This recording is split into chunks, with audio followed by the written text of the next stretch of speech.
Boa noite, pessoal. Começa agora mais um Léo Stoppa ao vivo. Eu queria agradecer a todos vocês pelas participações e eu queria pedir vocês para compartilharem para a gente aumentar o alcance. Hoje Olha, claro que não tivemos dias mais felizes. Dias mais felizes significam dias que coisas mais interessantes aconteceram, mas eu nem diria que os dias mais felizes são os dias que coisas mais interessantes aconteceram. Dias mais felizes são os dias que coisas mais felizes aconteceram. Porque eu digo que coisas mais interessantes aconteceram, sinceramente, foi hoje. Hoje é talvez o dia mais recheado de toda essa guerra política que a gente está vivendo no Brasil. Hoje, há uns dias atrás, eu imagino que nós já tivemos uma virada. Eu já acredito que a situação já está bem para o nosso lado e hoje eu já vejo que a situação não está apenas do nosso lado, a situação já está nossa. Ontem eu fiz uma reclamação a respeito da questão aí da esquerda ser realmente aquela que nesse momento permite ao Bolsonaro continuar no poder. Agora eu falo com vocês que nesse momento agora o que acabou foi a reputação dos algozes. Nesse momento acabou de vez a probabilidade da existência, né? E nesse momento eu falo, né, eu vou até trazer aqui, né, antes de trazer os primeiros comentários da noite, eu vou trazer aqui o comentário do Tony Conceição, porque eu acho que nesse momento acabou a probabilidade da existência de Tones Conceição conscientes. Nesse momento já não é mais possível compatibilizar as duas coisas. Nesse momento não dá mais para juntar a ideia de uma pessoa ser ao mesmo tempo Tony Conceição e ao mesmo tempo ter raciocínio. Não, as duas coisas não combinam mais. Porque agora a própria Lava Jato já começa a pedir desculpas ao ex-presidente Lula. A procuradora da Lava Jato admitiu que fez coisa errada, admitiu que agiu de uma forma errada e pede desculpas ao ex-presidente Lula. Hoje o dia está recheado de coisas. Eu queria pedir para vocês, por favor, compartilhem para a gente aumentar o alcance. Uma probabilidade do Bolsonaro ser julgado no Tribunal Penal Internacional. E o Tribunal Penal Internacional, ele é uma coisa acima da justiça brasileira e é a única possibilidade de um criminoso que tem controle sobre a polícia ser preso no Brasil. O que significa que o Bolsonaro pode ser até amigo dos militares, pode até ser amigo da Polícia Federal e pode conseguir esconder o Queiroz, mas se ele for condenado no Tribunal Penal Internacional, ele roda. Esse é um detalhe interessante. E uma possibilidade da CPI do Dia do Fogo, né? Possibilidade aí de prender as pessoas que fizeram acontecer o Dia do Fogo. Temos também eventos importantíssimos como o vazamento, que mostra que os procuradores faziam chacotas das mortes na família do ex-presidente Lula. Isso não me assusta, essas pessoas são pessoas perversas.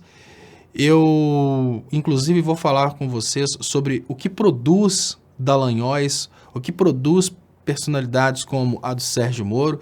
E pasmem, eu vou falar que essas personalidades são produzidas por algumas igrejas evangélicas, mas não se assustem, isso faz parte de uma coisa que acontece há muito tempo. Tudo isso faz parte aí do programa de hoje.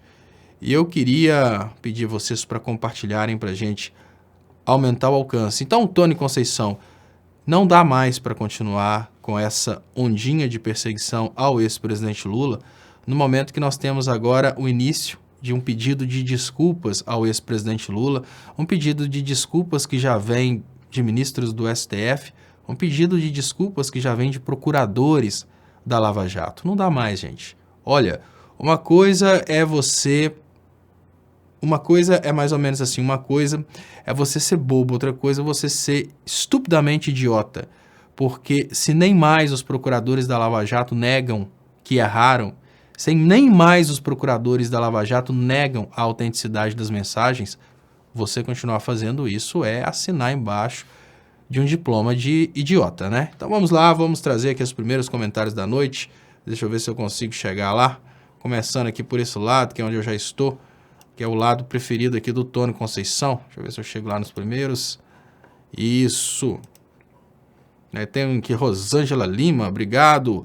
Laudi Silva, boa noite, Léo e pessoal do canal. Rosângela Lima pede para compartilhar.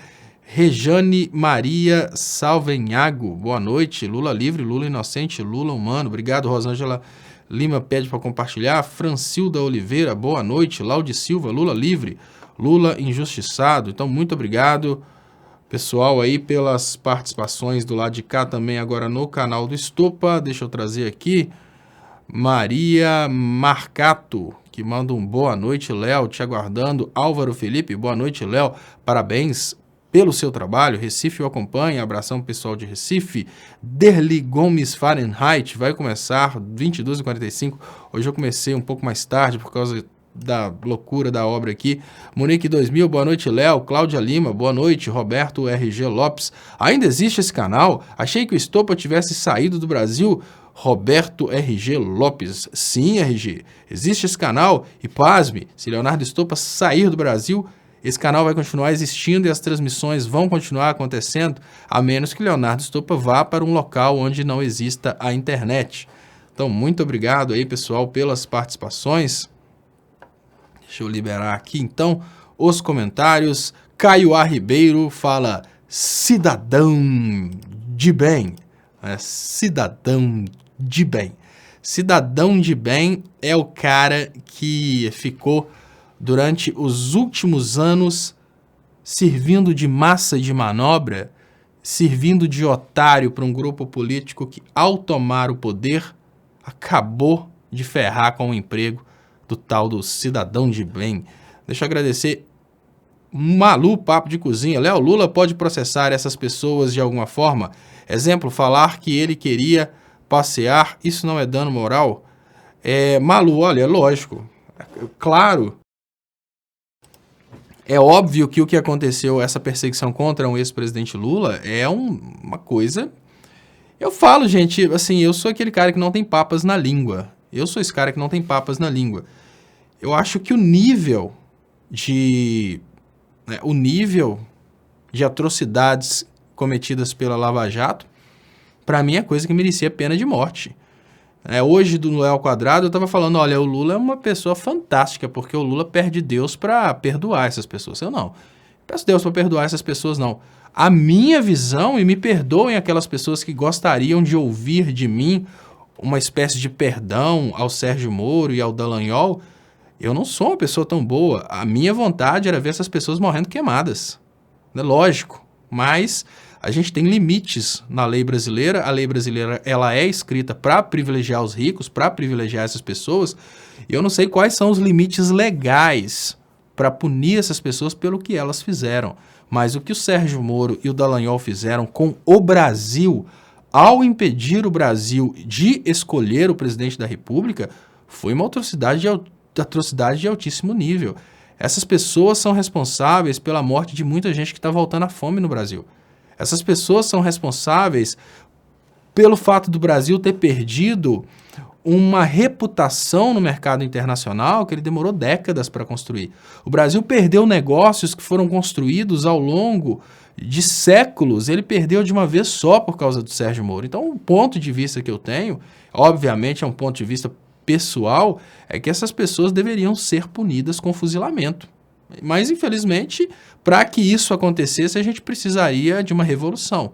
Mas o ponto de vista que eu tenho é muito claro. Eu acho que essas pessoas deveriam ser punidas com fuzilamento.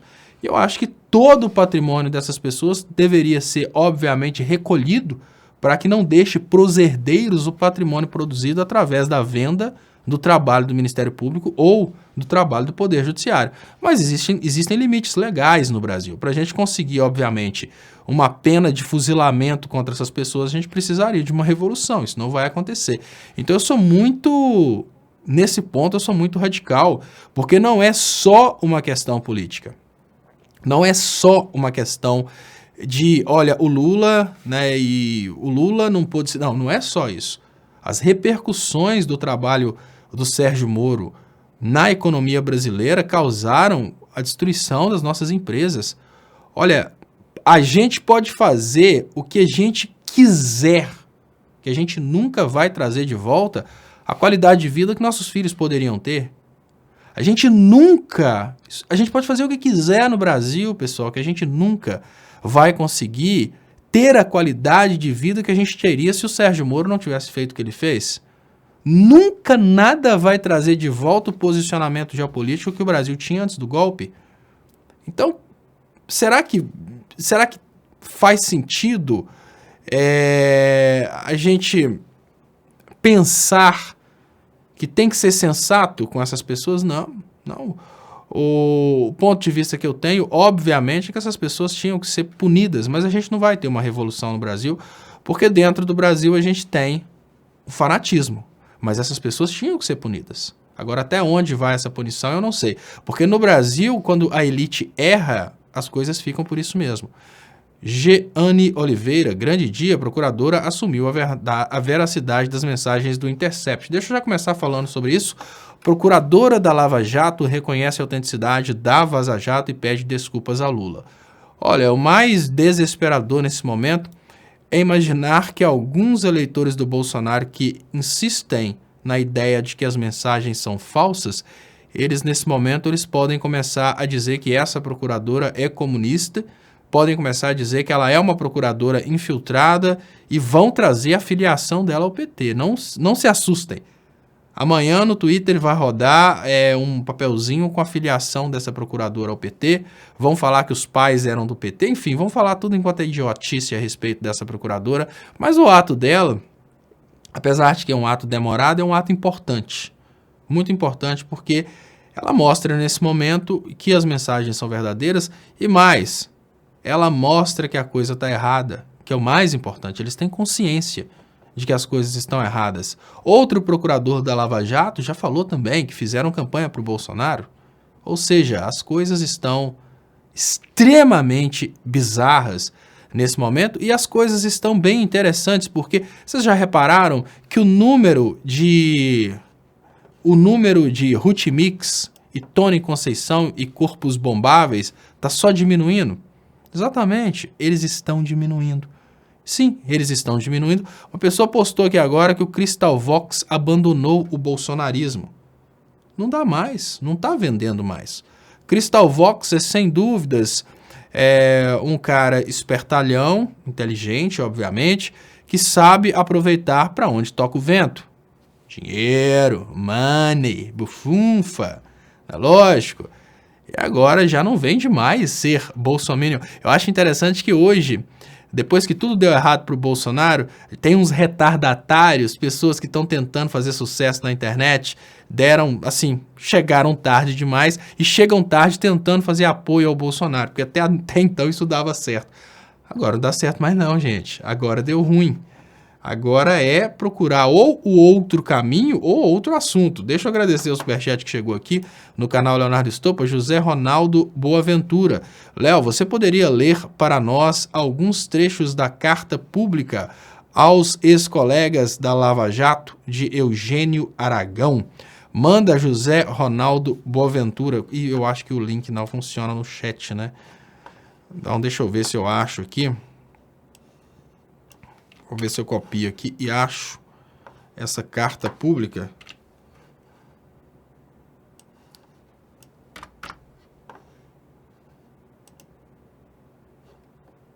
Né? Eu queria agradecer muito vocês pelas participações. E eu vou ler, né, a ideia do José Ronaldo Boaventura aqui. Deixa eu só colocar. Tá aqui no GGN. Deixa eu só colocar no tamanho aqui que a gente possa fazer essa leitura juntos. E eu gostaria de pedir para vocês, por favor, que compartilhem aí para a gente aumentar o alcance. Eu vou começar lendo.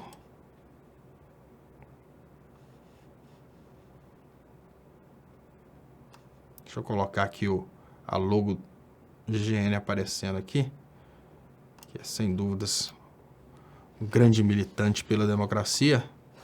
Deixa eu trazer a introdução dele. então tá ali. Carta pública aos ex-colegas da Lava Jato por Eugênio Aragão. Declarem-se suspeitos em relação ao alvo de seu ódio. Ainda é tempo, porém, não há mão... Deixa eu só aumentar o tamanho, porque eu não estou conseguindo ler. Eu vou achar um tamanho aqui que dá para ler direitinho e vou ler.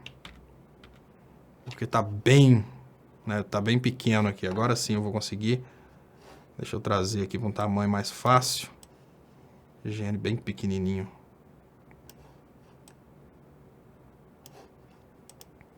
Então, carta pública aos ex-colegas da Lava Jato por Eugênio Aragão.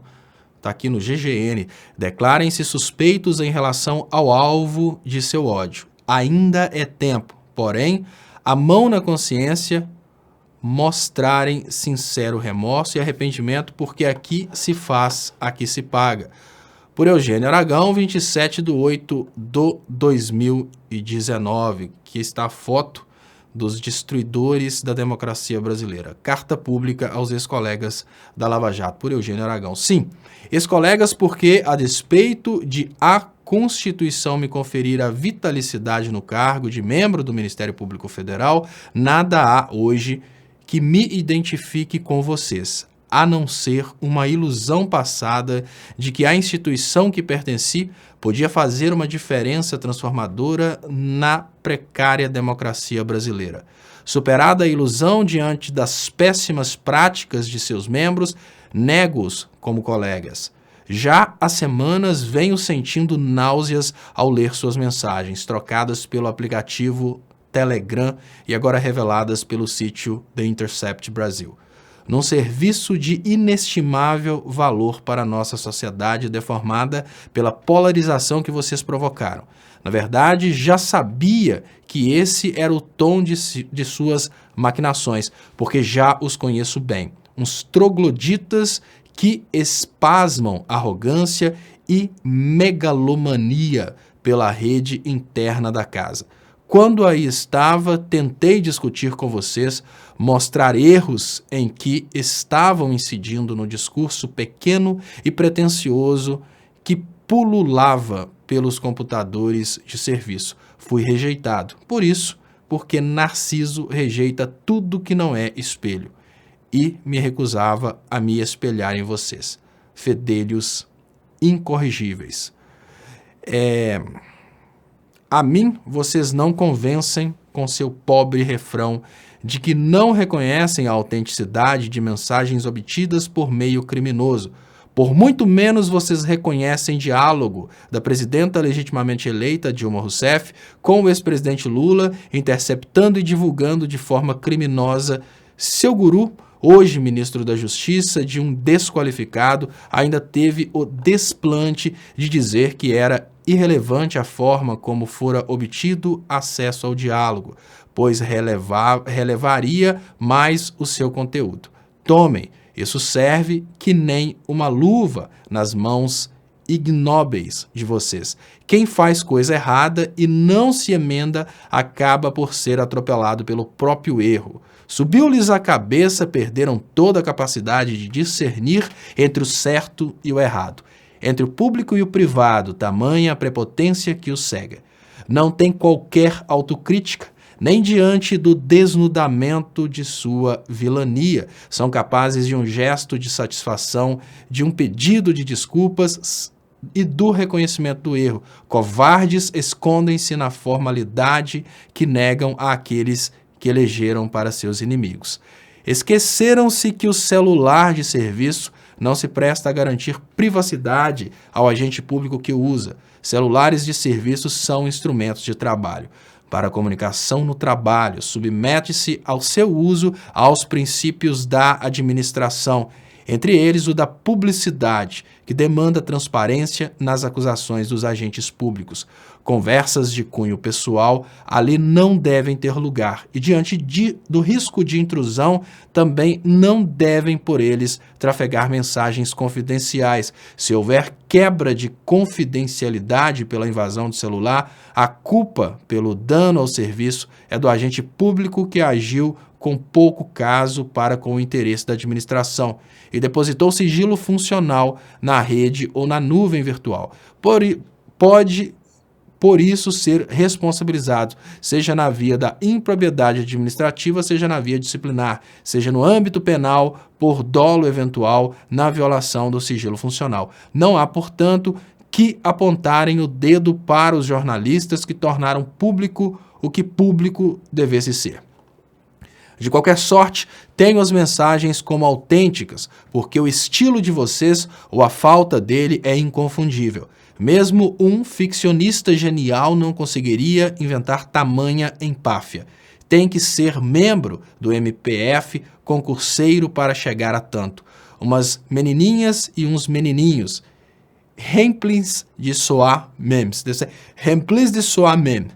Filhinhas e filhinhos de papai que nunca souberam o que é sofrer restrições de ordem material e discriminação no dia a dia. Sempre tiveram sua bola levantada a levar o ego junto.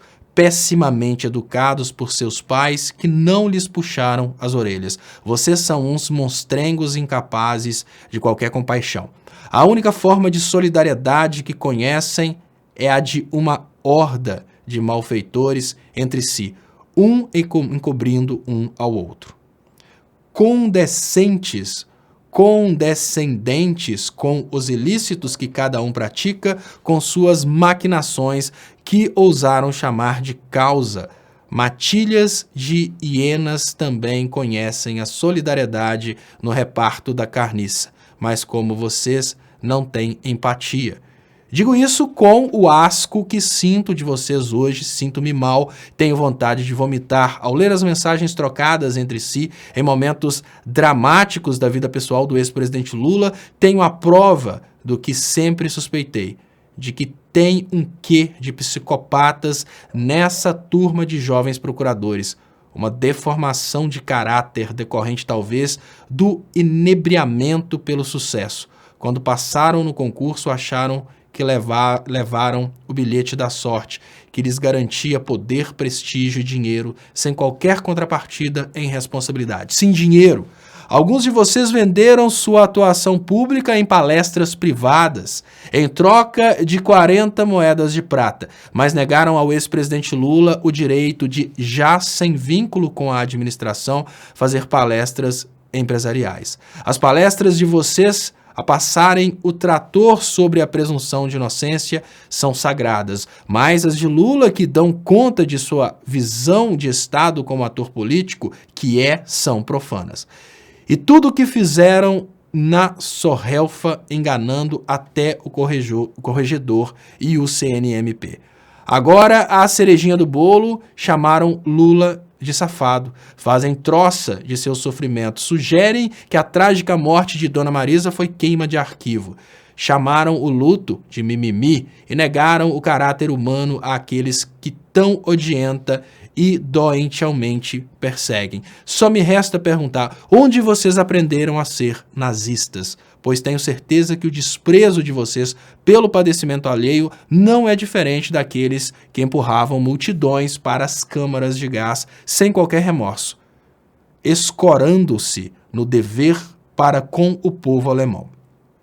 Ao externarem tamanha crueldade para com o ex-presidente Lula, vocês também invocarão o dever para com o Brasil? Declarem-se suspeitos em relação ao alvo do seu ódio. Ainda é tempo de porem a mão na consciência, mostrarem sincero remorso e arrependimento, porque aqui se faz, aqui se paga. A palmatória pode redimi-los, desde que o façam com humildade que até hoje não souberam cultivar, e empreendam seu caminho à canossa, para pedirem perdão a quem ofenderam. Do contrário, a história não lhes perdoará, por mais que os órgãos de controle imbuídos de espírito de corpo os queira proteger. A hora da verdade chegou e nela Lula se revela como vítima da mais sórdida ação de perseguição política empreendida pelo judiciário contra um líder popular na história de nosso país. Mais cedo ou mais tarde ele estará solto e inocentado. Já vocês? Despeço-me aqui com uma dor pungente no coração. Sangro na alma sempre que constato a monstruosidade em que se transformou o Ministério Público Federal. E vocês são a toxina que acometeu o órgão. São tudo que não queríamos ser quando lutamos. Na Constituinte, pelo fortalecimento institucional. Esse desvio de vocês é nosso fracasso. Temos que dormir com isso. Olha, pessoal, o que acontece é muito importante. Esse depoimento é um depoimento de um procurador. Eu fiquei emocionado com esse depoimento. Tem pontos que a gente precisa dizer que são pontos pesados, mas são pontos importantes. Ele falou 2 pontos que eu acho que eu preciso comentar. 2 pontos importantíssimos. Um desses pontos é a respeito de comparar os procuradores a nazistas. E no que diz respeito à comparação de procuradores a nazistas, eu diria que os nazistas sempre foram melhores que os procuradores. Em especial os nazistas que levavam as pessoas para a câmara de gás. Olha, os nazistas que recebiam ordens para levar as pessoas para a câmara de gás, eles começaram matando pessoas através do fuzilamento. Sabe por que o fuzilamento foi substituído pela câmara de gás? Porque o fuzilamento incomodava os soldados que estavam fuzilando as pessoas. As pessoas eram fuziladas no campo de concentração e o soldado que dava o tiro estava começando a passar mal de desespero por ter que matar pessoas. Na sequência, eles utilizaram câmara de gás e a câmara de gás fazia o uso de uma atmosfera sem oxigênio. A câmara de gás era tão somente um caminhão com o escapamento virado para dentro do baú do caminhão, então eles colocavam as pessoas dentro do baú, ligavam o motor do caminhão e o escapamento matava as pessoas porque aquela atmosfera formada por aquele escapamento, ela realmente é uma atmosfera livre de oxigênio e as pessoas morriam por falta de oxigênio. Mas a morte das pessoas por falta de oxigênio gerava dor nos nazistas. Os nazistas que recebiam a ordem de matar aquelas pessoas sofriam e estavam tendo muita dificuldade para matar as pessoas nas câmaras de gás de atmosfera sem oxigênio. Então os nazistas desenvolveram um gás extremamente poderoso que matava as pessoas com segundos. Realmente anestesiava as pessoas, eu esqueci o nome do gás, mas anestesiava as pessoas com segundos. O que eu estou falando com vocês é que os nazistas tinham coração. O que eu estou falando com vocês é que os nazistas, quando levavam as pessoas para a câmara de gás, esses nazistas, eles se sentiam incomodados com o que eles estavam fazendo, eles estavam recebendo ordens, existia uma pessoa com uma personalidade bem estranha, convencendo aqueles soldados que eles deveriam matar aquelas pessoas. Mas os assassinos, aqueles que estavam matando as pessoas, eles se sentiam incomodados. Agora, a Lava Jato não. Quando a gente pensa na Lava Jato, a gente pensa em um grupo que não teve que de uma hora para outra se tornar nazista. Quando a gente pensa na Lava Jato, a gente pensa em um grupo que foi preparado desde criança para ser nazista. Eu gostaria de falar com vocês um pouco sobre o que produziu a personalidade dos procuradores da Lava Jato. E quando eu falo com vocês sobre o que produziu a personalidade dos procuradores da Lava Jato, eu chamo atenção para uma prática que acontece no mundo. E essa prática acontece no mundo e acontece em vários nichos, em várias bolhas financeiras. E é uma prática muito perigosa e é uma prática que funciona. Eu vou começar falando com vocês a seguinte coisa. Imaginem vocês que existem determinadas pessoas que dão ordens de matar outras pessoas e essas mortes não incomodam ninguém. Eu vou falar sobre um caso que é um caso muito polêmico e vocês precisam pensar seriamente nisso, porque esse tipo de problema está acabando com o Brasil.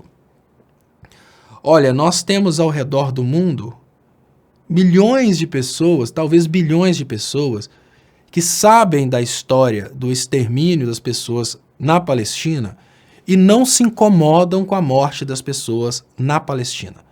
Aí eu falo com vocês, o que faz com que, olha, tudo bem, a morte das pessoas na Palestina é uma responsabilidade de um governo, é uma responsabilidade de um grupo político que controla Israel.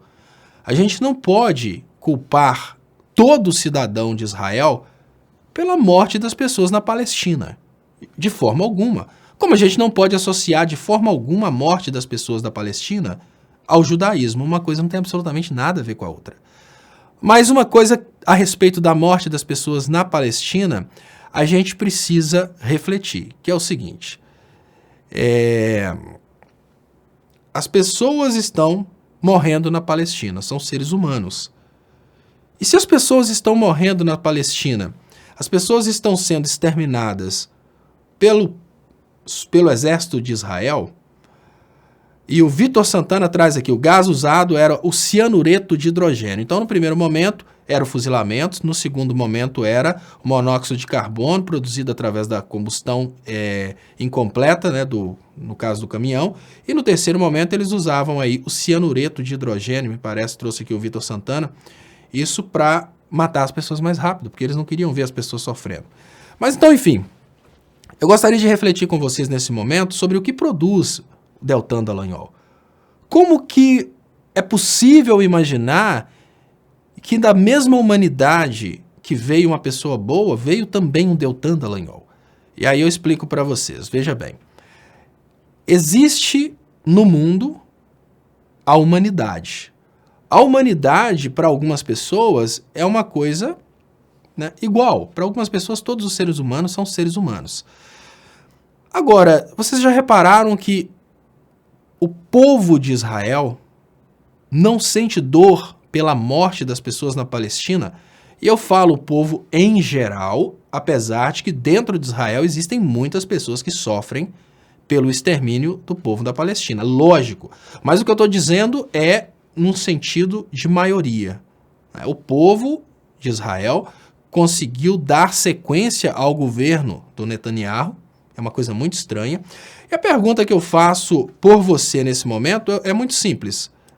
Por que o povo de Israel não se levanta contra o extermínio das pessoas na faixa de Gaza?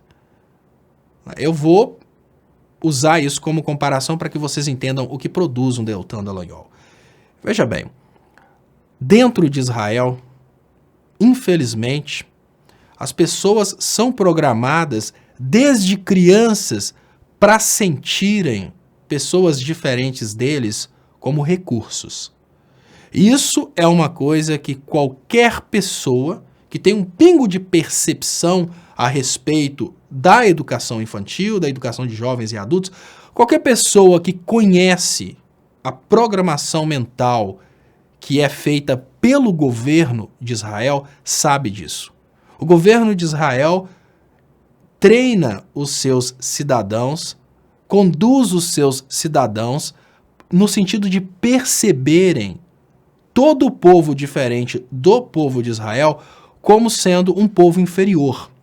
Indiretamente, pessoal, isso gera na pessoa que recebe essa educação uma sensação de que eles são verdadeiramente humanos e os demais são animais. Parece estranho o que eu estou falando com vocês, mas vocês já pararam para pensar que dentro do Brasil poucas pessoas se revoltam com a morte dos animais para o consumo humano? Existem sim pessoas que se revoltam, mas quando a gente pensa no povo brasileiro, o povo brasileiro em geral não se revolta com a morte, por exemplo, dos porcos para o consumo humano. O povo brasileiro em geral não se revolta com a morte dos bois para o consumo humano. O que acontece em Israel é uma coisa muito semelhante. Dentro de Israel, a educação daquela nação é no sentido de fazer com que as pessoas cresçam sentindo as demais, ou seja, o cidadão não Israel, como sendo um animal. Então, quando uma pessoa de Israel programada por essa educação, eu não estou dizendo que todo cidadão de Israel tem essa cabeça. tá? Isso é muito importante. Nem estou dizendo que isso tenha qualquer relação com a religião judaica. Eu estou falando com você sobre uma programação mental que funciona em Israel e funciona também em algumas igrejas brasileiras. Essas pessoas crescem indiretamente percebendo o outro como um animal. Perceber o outro como um animal é o que produz a desumanização. Essa desumanização que faz com que uma pessoa perceba a morte do outro como sendo a morte de um bicho. Por exemplo, sem a desumanização, sem a desumanização do povo de Israel, você acha que seria possível o povo de Israel ver as crianças da faixa de Gaza sendo exterminadas e o povo aceitaria isso? Normalmente não. É preciso antes uma desumanização do inimigo, para depois dessa desumanização do inimigo, você ataca o inimigo. Por exemplo, dificilmente eu bloqueio alguém. Dificilmente. Hoje eu bloqueei um idiota que estava falando aqui que todas as pessoas na faixa de Gaza são terroristas. Né? Tinha um idiota falando isso aqui. É exatamente essa postura ao redor do mundo que faz com que idiotas como esse rapaz que estava conversando aqui desumanize o povo da faixa de Gaza. Então, esse idiota, como muitos idiotas brasileiros, não sentem nenhuma dor pela morte das pessoas na faixa de Gaza, porque elas sentem as pessoas na faixa de Gaza como terroristas. E como que a gente aplica isso na situação da Lava Jato? Isso é muito importante, pessoal. Agora eu trago para vocês uma coisa que a gente precisa falar e a gente precisa falar sério.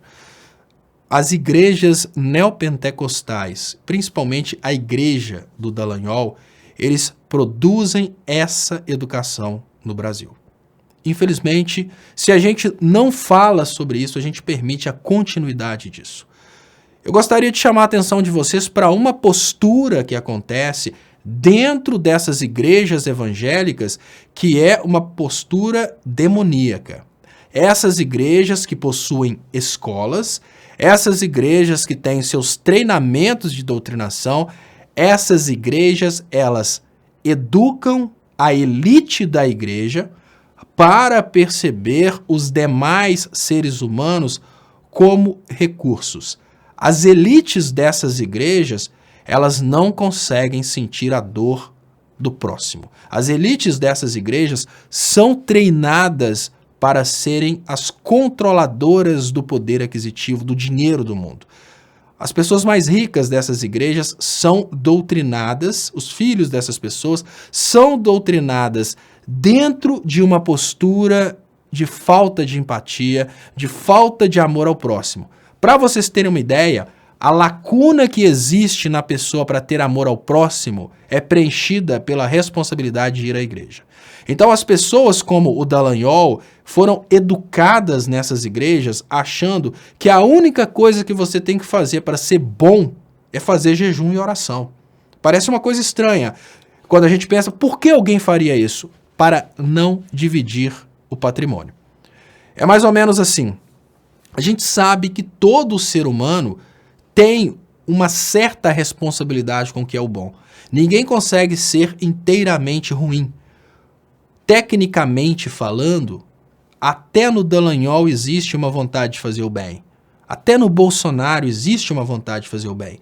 O que essas igrejas fazem é preencher a responsabilidade para com o bem com algo que não gaste o dinheiro com o pobre. Então, quando o Dallagnol vai fazer alguma coisa para sentir que ele está fazendo uma coisa boa, ele vai orar, ele faz jejum e oração. Depois da oração e do jejum do Dallagnol, ele volta para sua função de procurador federal e continua fazendo sua política, continua causando mais desemprego, continua causando mais mortes, continua destruindo o Brasil. Tudo isso porque ele foi treinado para não ter amor ao próximo. Olha, um dos concursos mais disputados do Brasil é o concurso de procurador federal.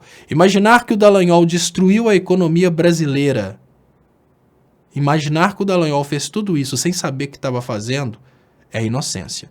O Dallagnol destruiu a vida de muitas pessoas, o Dallagnol destruiu negócios que o Brasil foi construindo ao longo de muitos anos, o Dallagnol destruiu o futuro de muitos, o Dallagnol destruiu o emprego de muitos por causa de algumas palestras.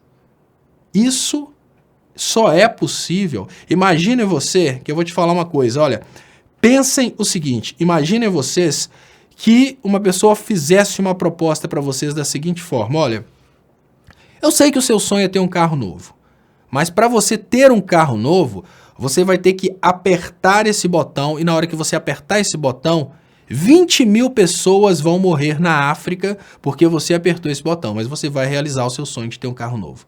A diferença de uma pessoa que foi doutrinada nesse tipo de educação do Dallagnol e de um ser humano comum é que poucas pessoas normais teriam coragem de apertar um botão para matar 20 mil pessoas para terem um carro novo. O Dallagnol não pensaria duas vezes. O Dallagnol não pensaria duas vezes em destruir uma cidade inteira para fechar uma palestra. O Dallagnol não pensaria duas vezes em fechar uma empresa que gera 200 mil empregos para fechar outra palestra. Porque para o Dallagnol, o outro é uma coisa que não interessa. Esse é o detalhe. E o mais importante, pessoal, o mais importante é a parte que eu mais chamo a atenção de vocês. Eu percebo que muitas pessoas gostam dos meus comentários. Eu agradeço muito as pessoas que gostam desse trabalho que eu faço, dos meus comentários políticos, mas eu percebo que as pessoas às vezes não se preocupam com as minhas advertências. E a advertência que eu faço para vocês é: esse tipo de mau caráter está sendo produzido no Brasil dentro das igrejas evangélicas e tem mais safras desse tipo de mau caráter para vir por aí. O que significa que Dallagnol não é o único, não é o primeiro e não será o último. Essas igrejas estão produzindo esse tipo de mau caráter e esse tipo de mau caráter tomou conta do poder constituído. O que significa que eles controlam, olha, eles não têm amor nenhum pelos policiais. Eles não ligariam de colocar os policiais, olha, o Bolsonaro não ligaria de colocar o exército brasileiro morrendo numa guerra contra a Venezuela. Mas existe uma falha nessa brincadeira, porque as pessoas do exército amam o Bolsonaro e protegem o Bolsonaro. A polícia brasileira, ela obedece o Dallagnol. Apesar de que o Dallagnol não pensaria duas vezes em matar metade da polícia brasileira se preciso fosse para ele fechar uma outra palestra. Essas pessoas estão sendo produzidas no Brasil e se a gente não conseguir mostrar para o cidadão brasileiro comum que essas pessoas não consideram os demais como seres humanos, que essas pessoas só pensam nelas, a gente não vai conseguir modificar as coisas. Porque é mais fácil um Dallagnol conseguir nos neutralizar com todo o poder que ele tem do que a gente conseguir desalienar o povo brasileiro. Então, a coisa é muito complexa nesse momento. Deixa eu agradecer André Henrique Silva Lima. Muito obrigado, André. Você conhece a história do primeiro-ministro de Israel, Yash Rabin, que foi assassinado no dia 4/11 de 95? André Henrique Silva Lima. Não, André. Não conheço, mas se ele foi assassinado, provavelmente ele devia ser um bom primeiro-ministro. Né? Provavelmente ele devia ser um primeiro-ministro que queria união dos povos. Né? Lembrando, tá, pessoal, hoje eu vi um estúpido falando aqui que Gaza é um território pirata e falando toda a idiotice da programação mental. O que o povo, né, depois a gente sabe que depois aconteceram guerras e tal, o que acontece nessa divisão, né? Eu não sei da divisão real, mas a divisão histórica e bíblica e até uma divisão romântica a respeito do povo árabe e do povo judeu é que o Abraão, que é o patriarca das duas raças, ele teve 2 filhos, um filho que foi o Ismael, ele foi embora porque era filho da escrava, mas a história conta que Deus deu uma bênção para os filhos de Abraão e não para um dos filhos de Abraão. O que significa que, se Deus deu uma bênção para os filhos de Abraão, todos os descendentes seriam abençoados. Então a gente tem hoje uma disputa idiota entre árabes e judeus sendo que, na verdade, eles seriam primos e deveriam estar juntos, inclusive compartilham as mensagens que Deus passou para Moisés. Então é uma coisa estúpida quando eu vejo não um banqueiro que quer ganhar negócios matando árabes falando isso. O banqueiro está defendendo os interesses dele e, assim como Dallagnol, o banqueiro também não tem amor à vida humana. Mas quando eu vejo um idiota brasileiro pegando toda essa historinha e repetindo essa historinha, eu penso, como esse cara é estúpido. Porque, olha, o Mohammed, no Brasil, Maomé, ele não veio pedir guerras contra os povos judeus. Ele veio dizer, peraí, a bênção que veio para aqueles também veio para nós, porque nós também somos descendentes de Abraão. Então, nada mais óbvio do que esse povo se reintegrar num povo só, né? Vamos pensar dessa forma. Mas a gente tem hoje no Brasil, se a gente tem no Brasil uma ideologia dentro das igrejas de que o povo judeu tem que matar o povo árabe, é porque a contaminação ela é promovida pela igreja brasileira.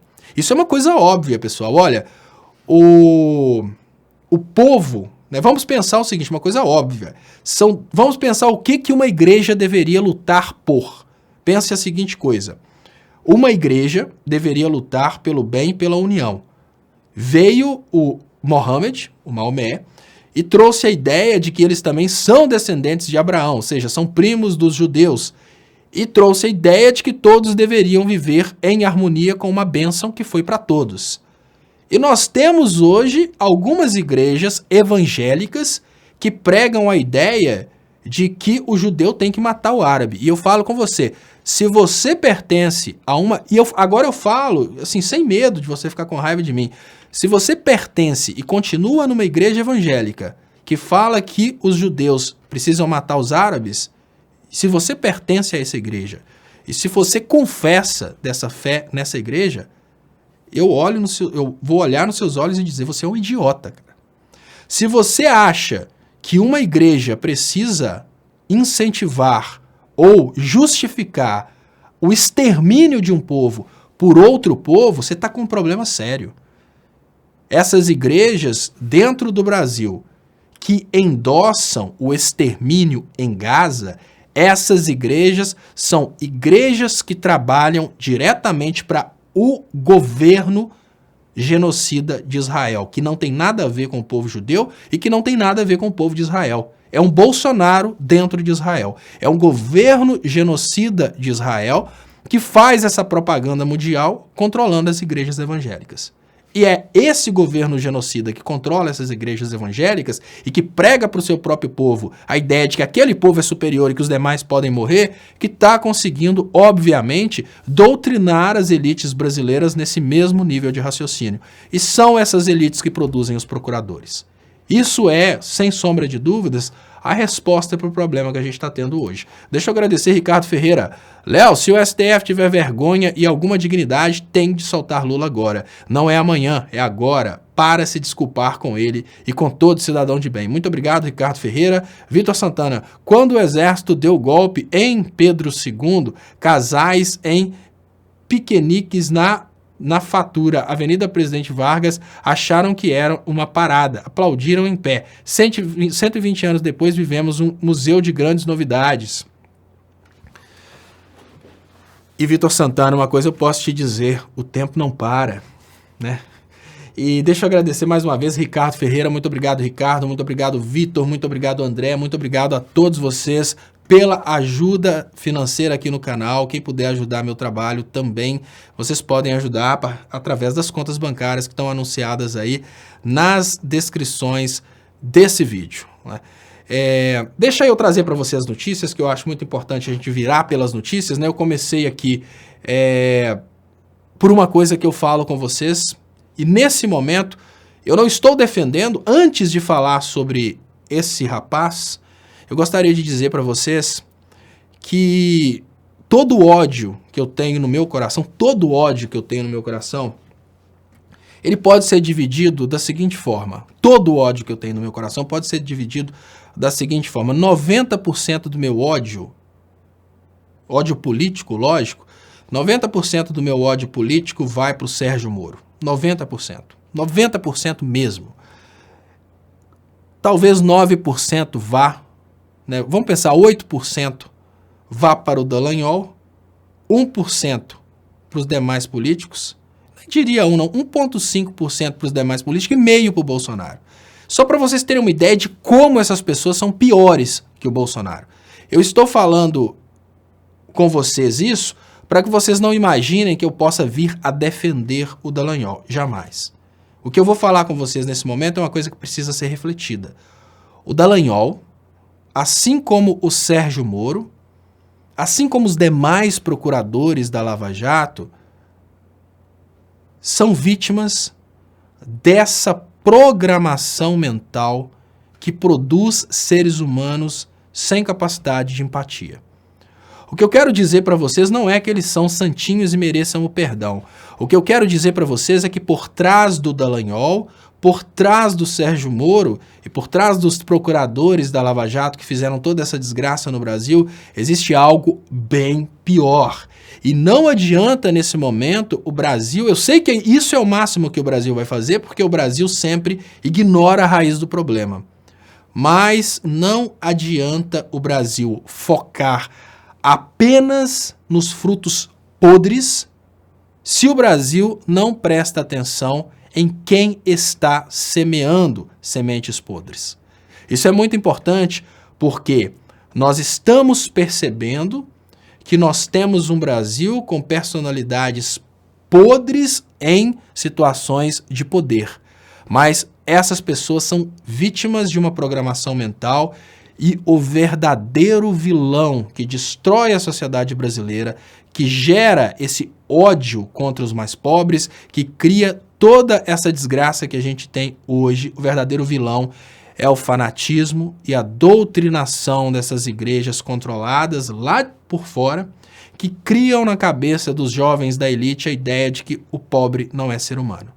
Se a gente não consegue modificar essa educação que cria um ser humano sem amor ao próximo, essa deseducação que produz dentro dos filhos da elite o sentimento de desumanização do próximo, a gente nunca vai conseguir solucionar o problema.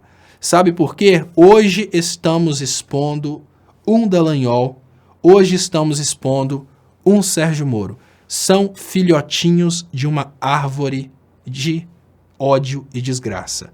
Se a gente não cortar a árvore de ódio e desgraça, que é a educação promovida por essas igrejas, essa árvore que produz ódio e desgraça vai continuar produzindo ódio e desgraça. Esse é o grande problema. Deixa eu trazer aqui o superchat do lado de cá. Primeiro, Nara Jucá, obrigado. Léo, Felipe Amorim está pedindo para você comentar sobre o documentário The Family, Democracia Ameaçada, que contextualiza com a sua narrativa. Nara Jucá, eu vou assistir o documentário The Family, Democracia Ameaçada, e vou fazer uma resenha aqui, vou fazer um comentário. Muito obrigado, Nara Jucá.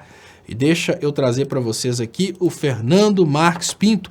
Léo, Bolsonaro está aliado com o submundo do Trump, que não acredita no aquecimento global e são vinculados aos fanáticos neopentecostais ligados ao lobby republicano para explorar a Amazônia. Fernando Marques Pinto. Sim, isso é uma estrutura de extremo poder, Fernando Marques Pinto. São estruturas apenas de controle mental. São estruturas de extremo poder. A gente precisa concordar com isso. Agora, essas estruturas, elas não vão acabar de uma hora para outra, mas essas estruturas podem deixar de ter influência no país, Fernando Marques Pinto. Existem democracias e existem países que têm democracia contestada que se blindam dessas estruturas de poder. O que faz com que uma China e uma Rússia não sejam dominadas por essa estrutura de poder é que eles protegem o povo dessas alienações. Hoje a gente consegue entender muito bem qual que é a finalidade dessas catequizações, né, dessas evangelizações, quando a China é muito famosa pelo Kung Fu. Né? O estereótipo da China é o Kung Fu. E a China ficou estereotipada pelo Kung Fu porque eles queriam controlar a China, e para controlar a China eles fizeram o mesmo modus operandi que eles faziam em todos os lugares do mundo. Isso não é só os católicos, nem só os evangélicos, muçulmanos também fizeram a mesma coisa. Primeiro mandam pregadores, né? Tá mandando gente para pregar a Deus. A partir dali eles conseguem fazer um número grande de fiéis, controlando os fiéis, eles automaticamente controlam o resto. Só que na China, quando os pregadores chegaram, os chineses quebraram os pregadores no cacete, então a China ficou conhecida por causa do Kung Fu, por causa disso, né? A primeira etapa de um processo de dominação de um povo é, sem dúvidas, o fanatismo religioso. Por que vocês acham que a primeira coisa que fizeram no Brasil foi a catequização dos índios, né? Depois da catequização dos índios, depois do fanatismo dos índios, qualquer manifestação dos índios contra o governo poderia ser reprimida simplesmente falando com os índios que Deus ia castigar. E hoje eles continuam trazendo a mesma coisa, várias técnicas de monopolização do discurso e de controle mental através da ideia de que eu sou o representante de Deus, se falar contra mim, né? Não é assim que o Malafaia fala, né? Se falar contra o ungido do Senhor, cai por terra e etc. Deixa eu agradecer aqui do lado de cá. Muito obrigado, Mal Mendes, 13-0, Léo. Obrigado, Mal Mendes. Eu não sei se eu tomei de 3-0 do 3 pontinhos, se eu ganhei de 13-0 de alguém, ou se nós estamos ganhando de 13-0. Mas, muito obrigado, Mal Mendes. Nesse momento, eu não diria 13-0 porque nós tomamos uns gols, mas eu diria que nós viramos o jogo. Vitória Pompeu, presidente de Angola, fechou 1.500 igrejas, só pode ser pastor quem for formado em teologia. Sabe, Vitória Pompeu, que você falou uma coisa interessantíssima? A maioria dos pastores da Universal, né, eu estou citando aqui porque isso é uma coisa comum da Universal, e isso é uma coisa que pode ser averiguada, não estou falando mal. Obviamente, quem conhece a Universal sabe o que é a Universal, não estou falando necessariamente mal das pessoas que frequentam, porque pode ter pessoas boas lá, mas muitos pastores da Universal são ex-criminosos que têm um poder de persuasão muito grande e simplesmente pularam dentro desse esquema de pastor, dizem que pagam 40% para os pastores. Muitos pastores da Universal nunca leram a Bíblia. Nunca leram a Bíblia, simples assim. E se você procurar nos pastores da Universal, se algum deles estudou teologia, você vai ficar pasmo. Talvez 0,0001% daqueles pastores não tenha estudado teologia. A Igreja Batista, pelo menos a da Lagoinha, que é uma fábrica de dinheiro que tem lá dentro de Belo Horizonte, uma casa de shows dentro de Belo Horizonte, né? Eu falo da Lagoinha porque, por ser dentro de Belo Horizonte, eu conheço mais. Ela não conduz os membros ao estudo da teologia. Eu falo com vocês que, olha, se tem uma coisa que é libertadora, se tem uma coisa que é fantástica, é a teologia. É uma coisa fantástica. Eu vou colocar aqui para vocês, para evitar, né, que depois as pessoas façam qualquer curso de teologia e tenham uma decepção, eu vou colocar para vocês aqui o local onde eu comecei a cursar teologia, parei, mas vou voltar, FTSA. Olha, se vocês... Quem aí que está revoltado com Deus, revoltado com religião, revoltado com cristianismo, se você fizer um curso de teologia na FTSA, você vai ver que te ensinaram coisa errada. Se você tiver vontade de ver o lado não deturpado da religião, faça teologia na FTSA. É fantástica. Teologia é uma coisa fantástica. Na teologia você descobre que a maioria dos pastores são picaretas. Na teologia você descobre que o Bolsonaro é anticristo. Estudando teologia você descobre que o Silas Malafaia é uma das coisas que o próprio Jesus Cristo mais combateu. Estudando teologia, você consegue perceber que o Marco Feliciano está ali dentro do evangelho como inimigo de Cristo. É uma coisa fantástica, mas eu não vou falar com vocês estudando teologia em qualquer lugar, porque eu não conheço todos os cursos. Eu conheço esse curso aqui da FTSA e eu falo, olha, quem aí gosta, quem for cristão, tiver um tempinho e puder, faz um curso de teologia na FTSA. Porque, às vezes, muitas pessoas têm condições de fazer um curso e não fazem. Muitas pessoas têm condição de fazer um curso e não fazem, porque, às vezes, pensam, vou perder tempo, não quero gastar o dinheiro.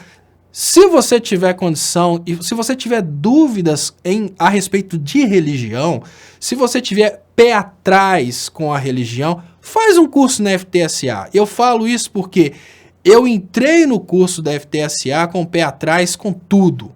E eu até mandei, se você procurar o Facebook da FTSA, tem um relato meu que eu falei, olha, quando eu me matriculei nesse curso, eu imaginei que seria a mesma ladainha de sempre, né, aquela coisa de igreja, etc e tal, e né, aquela mentirada, e eu percebi o altíssimo nível acadêmico desse curso de teologia, é uma coisa fantástica.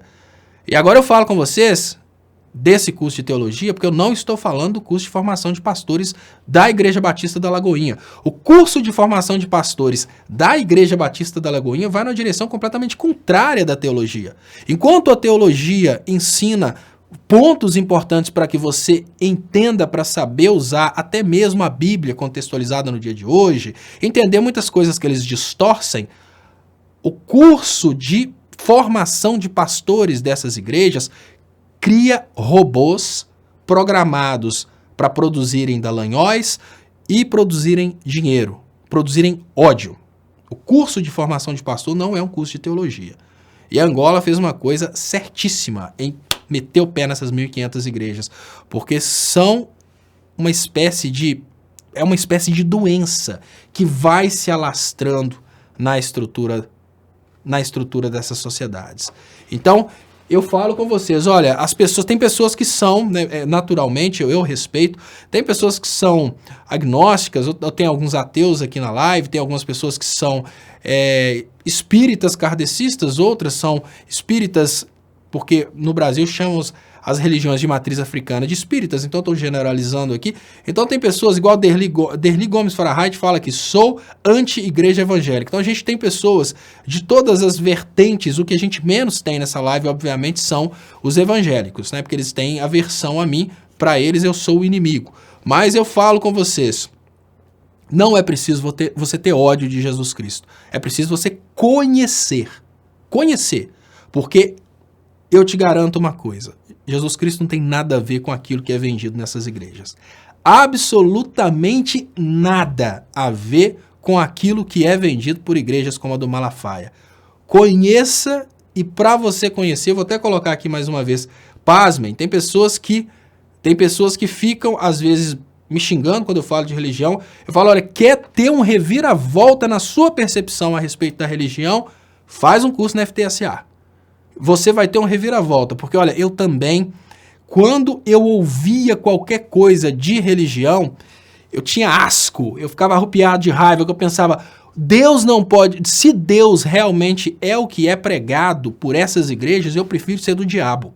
Eu falava abertamente, olha, se Deus é o que o Malafaia prega, eu prefiro Satanás. Se eu tiver que ir para o céu e encontrar com Malafaia, Feliciano, Magno Malta, eu prefiro queimar no fogo dos infernos. Falava tudo isso. E depois que eu fiz esse curso na FTSA, porque eu senti que faltava um pouco de conhecimento bíblico, até para conversar com vocês, eu não terminei o curso ainda, né?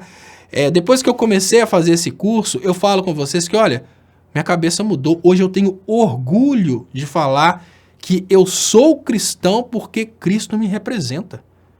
Cristo representa para mim tudo que é de bom. E eu descobri isso não foi nas igrejas satânicas que estão distorcendo o cristianismo no Brasil. Foi estudando teologia. Então, ó, dica para vocês.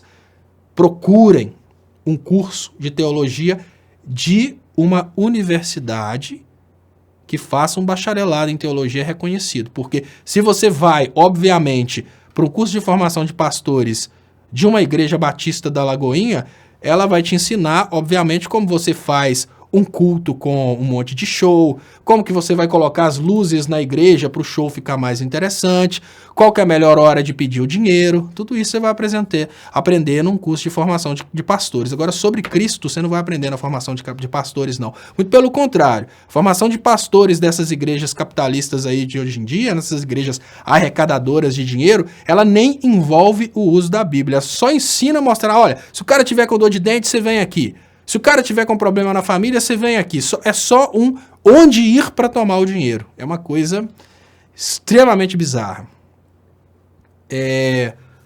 Deixa eu agradecer a todos vocês aqui. Né? E o Samuel Oliveira fala, cristão é um termo cunhado pelos romanos. Não, não é bem assim não, Samuel Oliveira. Olha, apesar de que o cristianismo cresceu muito em Roma, o cristianismo antecede Roma. Roma simplesmente abraçou o cristianismo como uma pauta, que é bem diferente, para continuar controlando o mundo. Mas o cristianismo é anterior a Roma. Tudo bem, o povo judeu estava sob controle de Roma, né? Tinha um Bolsonaro, na época, que era o Herodes, e Roma tinha um Trump que controlava aquele Bolsonaro, o Herodes. O Herodes da época, que era um Bolsonaro, que governava para outro país, governava o seu próprio povo para outro país, vocês vão ficar impressionados. Olha, se vocês estudarem realmente isso, vocês vão ver que hoje nós estamos repetindo a história da época do nascimento de Cristo. Nós estamos repetindo de uma forma fantástica a história do nascimento de Cristo. Porque, veja, nós temos hoje no Brasil exatamente o que o povo judeu tinha na época do nascimento de Cristo, que é um governante que foi colocado pela metrópole, ou seja, foi colocado por Roma, no nosso caso foi colocado pelos Estados Unidos, é um governante que finge representar o próprio povo, mas na verdade representa os interesses de um outro país. Herodes representava os interesses de Roma. Assim como o Bolsonaro representa os interesses de Israel e dos Estados Unidos. É muito importante estudar isso. Vocês vão perceber como que da mesma forma que Roma depois pegou a retórica sobre a religião, hoje essas igrejas pegaram o discurso religioso para controlar as pessoas, mas não tem nada a ver, não tem absolutamente nada a ver com o que realmente Cristo pregou. Nada a ver. Tanto é que durante a campanha política, eu falei com as pessoas aqui, olha, quer acabar com uma igreja evangélica, o desafio não é provar para aquele fiel que o pastor é ladrão. Esse desafio não adianta. O melhor desafio para acabar com uma igreja evangélica é convencer o fiel a ler um evangelho. Se aquela igreja for falsa, o fiel sai fora dela. Por quê? Se o cara lê um evangelho do início ao fim, ele vai perceber que aquela igreja é falsa. Então, gente, a gente não precisa provar por A mais B que o pastor tal é ladrão, não precisa. É muito mais fácil, a gente precisa convencer o fiel daquela igreja a ele ler por si próprio a Bíblia. Se ele conseguir ler a Bíblia, ele pula fora da igreja. Então é uma coisa... E Ana Maria fala, Léo jogando pedra na lua. Não tô jogando pedra na lua não, Ana Maria. Por enquanto tá só entre nós aqui. Eu também não passei pro... Não tô tentando bater de frente com os fanáticos, não. Tô entre nós aqui no bate-papo. Mário Sangriordi. Tem sim, Léo. Nem todos são picaretas. Claro que não. Lógico que não. Né, ele tá falando aqui essa questão... né, de que nem todos os pastores são picaretas. Claro que não, gente. Quando eu falo um geral, porque é a maioria. O pastor honesto é a exceção. A igreja evangélica que se espelha no evangelho é a exceção. A maioria e a grande maioria é a picaretagem, tá? E ele fala, tem sim, Léo, nem todos são picaretas. A teologia em si não os impede de serem picaretas. Não, claro que não. Se fosse assim, o conhecimento jurídico teria impedido os juristas do STF de cometerem as atrocidades. Para passar num concurso de procurador federal, tem que saber muita coisa de direito, ou seja, isso não impediu que eles fossem picaretas, né? Então, claro que não é o curso de teologia que vai impedir, mas o curso de teologia vai mudar a cabeça de vocês em relação a Jesus Cristo, porque tem muitas pessoas que pegaram raiva de Jesus Cristo por causa do Silas Malafaia. Pessoas pegaram raiva de Jesus Cristo por causa do Bolsonaro. E o Jesus Cristo nunca endossou o Bolsonaro. O Bolsonaro usa Jesus Cristo para dizer que é endossado por ele, é diferente. A teologia em si não os impede de serem picaretas. O conhecimento teológico em si não faz de ninguém mais ou menos bons. Caráter de Cristo. Né? E o Mário Sangiorgi, exatamente, Mário. Obviamente essas pessoas estudam, até porque estudando elas vão ter um controle maior sobre o assunto. Né? A picaretagem deles faz uso do conhecimento de teologia. Mas o que eu quero dizer para vocês é que a percepção que muitos entre nós têm de que Jesus seria o problema, ela é superada a partir do momento que você vê que Jesus não tem nada com isso. Nada com isso. No momento que você tem a oportunidade de estudar a teologia, você percebe que essas igrejas usam Jesus para endossarem o satanismo deles. Jesus não tem nada a ver com Bolsonaro, Jesus não tem absolutamente nada a ver com a mulher do pé de goiaba, com mais quem? Até Sérgio Moro agora também, a mulher do Sérgio Moro agora antifeminista. Não, isso é a bandeira política deles para conquistarem o rebanho de imbecis. Jesus não tem nada a ver com isso. Deixa eu... E é até uma falha nossa, tá, pessoal? É uma falha nossa porque, como Jesus não tem nada a ver com isso, mas a tendência da esquerda é se revoltar com Jesus, porque muita gente da esquerda acha que a culpa do que está acontecendo é de Jesus, a gente não sabe se expressar muito bem. A gente acaba atacando o evangelho ou o evangélico e não a distorção e o mau uso do evangelho ou de Jesus Cristo. Isso é o grande erro. No momento em que a pessoa fica com raiva, principalmente a pessoa que não crê em Deus, ela fica com raiva e acha que o problema está em Jesus, na Bíblia. Ela acha mesmo que na Bíblia tem essas coisas que o Malafaia fala que tem, da forma que tem. Então, se as pessoas conseguem perceber que não, eles usam a Bíblia para controlarem as pessoas, e aí as pessoas são controladas de forma incontestável. Ninguém pode contestar, né? Porque, tipo assim, tá na Bíblia. Mas peraí, você leu? Eu não li não, mas o pastor mostrou. Né? Isso é que é importante. Deixa eu trazer mais uma vez aqui, que as pessoas pediram para trazer. Procuradora da Lava Jato reconhece a autenticidade da Vaza Jato e pede desculpas a Lula. Né? Isso está na capa do Brasil 247, matéria importantíssima. Isso, obviamente, é, sem dúvidas, o grande reviravolta na percepção a respeito das mensagens serem fake, né? Numa atitude digna, a procuradora Jeruska Vietilli pediu desculpas ao ex-presidente Lula, que vem sendo mantido como preso político há mais de 500 dias por ter ironizado a morte de seus parentes.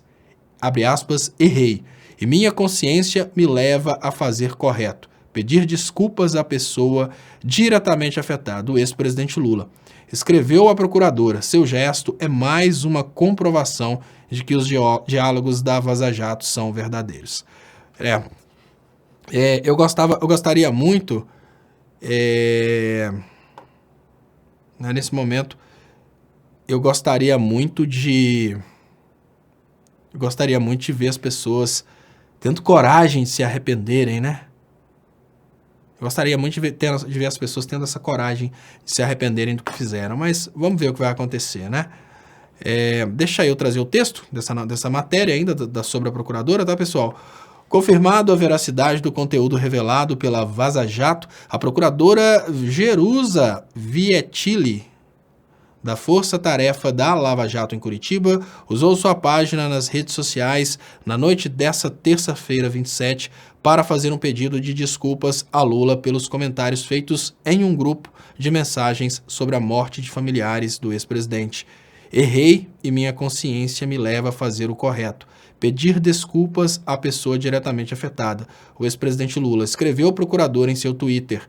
Jerusa aparece em mensagens reveladas pela série de reportagens do The Intercept, em que procuradores ironizam a morte do neto Arthur Lula da Silva, 7 anos, falecido no dia 1º de março nesse ano. Então tá aqui o tweet dela.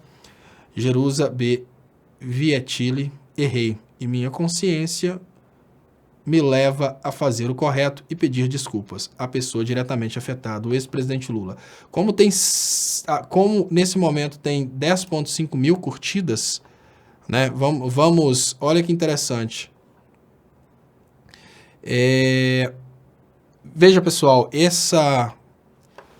de tudo que essa mulher fez, olha que coisa interessante, né? Olha o que é o ser humano, o que é o brasileiro.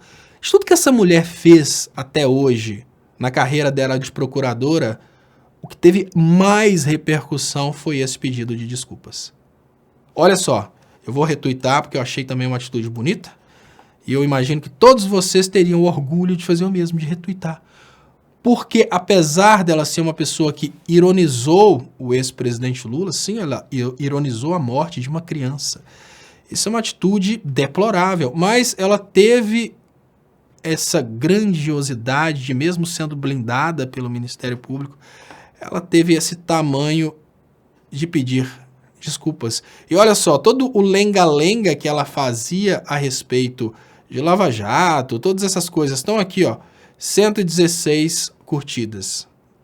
Agora você vê o pedido de desculpas dela, tem 15.800 curtidas. Simples assim, dá muito mais sucesso ser bom. O pessoal da Lava Jato entrou nesse desespero querendo ser do mal à toa, não precisava ser do mal. Se ela queria ser famosinha, ela poderia ter começado a fazer alguma coisa do bem, né? Poderia ser dar aulas de direito na internet, muito bonita essa atitude, né? Ela poderia também ensinar algum hobby, talvez ela... Dificilmente um procurador conheceu de perto um fogão. Dificilmente um procurador conheceu de perto uma ferramenta manual. Eu opero bem ferramentas manuais e desafio aí quem achar que... Tem pessoas que falam que eu não trabalho, né? Hoje eu tô aqui com a mão cortada, tá aqui o dedo não dá foco não, né? A mão toda cortada aqui, de trabalho pesado. Eu opero bem ferramentas manuais, eu posso fazer vídeos ensinando, olha, essa forma correta aqui de assentar uma determinada coisa. Ela poderia, obviamente, ensinar técnicas de estudar para passar no concurso, né? Porque, obviamente, ela não vai saber operar uma máquina de fazer miojo. Mas, enfim, ela preferiu partir para o protagonismo do ódio. E agora ela consegue voltar atrás, isso é bonito. Muito obrigado, Ricardo Ferreira. Léo, como fica a maçonaria nessa coisa toda? A maçonaria fica lá na maçonaria, Ricardo Felipe. Eu vejo que existem determinadas instituições que elas desenvolvem um controle que vem de fora. Esse controle que vem de fora é um controle que direciona pessoas de uma forma muito óbvia, que é o caso, por exemplo, dessas igrejas que produzem o cidadão que não tem amor ao próximo. O cidadão que acha que ter amor ao próximo é levar o dízimo à igreja e ficar orando. Não, eu estou orando, estou pedindo o bem de todos. Eu já fiz a minha parte. Mas essa maçonaria, a opinião que eu tenho da maçonaria, até que venham informações contrárias, é que ela é uma instituição, é um clube da classe média alta e das elites, e como clube da classe média alta e das elites, ela acaba trazendo para dentro dela as pessoas que são a favor do golpe. Então, o erro não... Assim, eu não acho que o protagonismo do que acontece hoje é uma coisa que veio da maçonaria. Eu vejo uma coincidência. São pessoas... A maçonaria é composta por pessoas desse perfil social que trabalhou pelo golpe. Por exemplo, como fica... né, a gente pensa a maçonaria. Agora, vamos pensar diferente. Imagina um clube... de recreação, aquele clube de piscina que só é frequentado por ricos, né? Um clube que a mensalidade é R$10.000. Como fica esse clube nessa situação? Todos lá são contra o Lula, pouquíssimos não são contra o Lula, mas não é o clube, não é o clube frequentado pela elite, que é uma instituição que se uniu para destruir o Lula. É uma coincidência, as pessoas que frequentam aquele clube pertencem a um perfil social que se acham representadas pelo antilulismo. Assim como dentro da maçonaria a gente tem um perfil social. As pessoas da maçonaria pertencem à classe média, pertencem à classe alta e se sentem representadas ali pelo antilulismo. Mas se a percepção dessas pessoas se modifica em relação à importância do Lula na economia nacional, a essa coisa do Lula ser extremamente criminoso, né, a coisa muda completamente. A maçonaria deixa de ser um órgão que está promovendo o golpe e passa a ser um órgão contra o golpe. Então, eu não vejo a maçonaria como sendo responsável pelo golpe. Eu vejo a maçonaria como sendo mais um órgão de reunião de pessoas que representa a intenção dessas pessoas. E eu vejo aqui Mágica Faca, que fala, e exatamente por isso, ó, Mágica Faca fala, meu irmão é maçom e votou no PT. O meu primo é maçom e fez campanha desesperadora contra o Bolsonaro. Eu tenho 2 primos maçons que fizeram campanhas desesperadoras contra o Bolsonaro. Eu tenho 2 primos que são maçons que são extremamente contra a desigualdade social, que lutam contra a desigualdade social. Como tem amigos maçons que fizeram campanha pelo Bolsonaro. Então não é uma direção da instituição. Eu vi que uma pessoa escreveu, o Léo é maçom, eu nunca pisei, eu nem sei como é que é. Eu só escuto as piadinhas, que tem o bode preto, essas coisas. Nunca pisei, nem para dar manutenção, né? Por exemplo, eu poderia ter sido contratado para fazer a rede de computador, nem para isso. Mas eu posso dizer, olha, eu tenho, por exemplo, um amigo meu que é maçom, e fala nisso o tempo todo, o Vitor. O Vitor foi, durante muito tempo, o Vitor estava lá, contra a desigualdade. De uma hora para outra, o Vitor vira bolsonarista.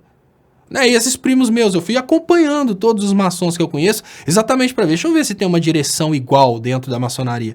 E não tem, cara, não tem.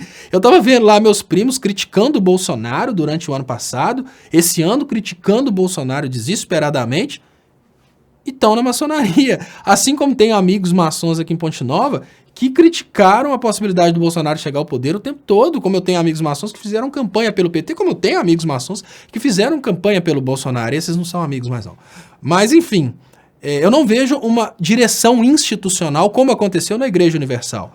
Na Igreja Universal teve uma direção que, se o membro se pronunciasse contra o Bolsonaro, ele seria considerado ali um anticristo, que é bem diferente. Agora, se pensar que dentro de uma instituição como a maçonaria, olha, vamos setar as bases, né? Dentro de uma Igreja Universal, a gente tem todos os perfis de pessoas, temos pessoas que vão lá somente para usufruírem dos relacionamentos dentro da igreja e venderem produtos para aquelas pessoas. São pessoas que não estão nem aí para Deus. Nós temos pessoas lá dentro também que vão lá para tentar comprar Deus. Nós temos pessoas ali que vão lá para aprender estelionato. Ou seja, tem tudo ali dentro. Mas uma coisa é regra. Dentro daquela instituição, se uma pessoa se manifestasse contra o Bolsonaro quando a igreja decidiu o bolsonarismo, aquela pessoa era punida. Né? E dentro das igrejas, as pessoas são punidas com isolamento, com castigo. É assim, para vocês terem uma ideia, as pessoas procuram igreja por convívio social, não é por causa de Deus, não. A maioria das pessoas que procuram essas igrejas procuram por convívio social. Quem procura Deus, procura comunicar com Deus, procura a Bíblia. Quem procura igreja, procura para mostrar que comprou uma roupa nova.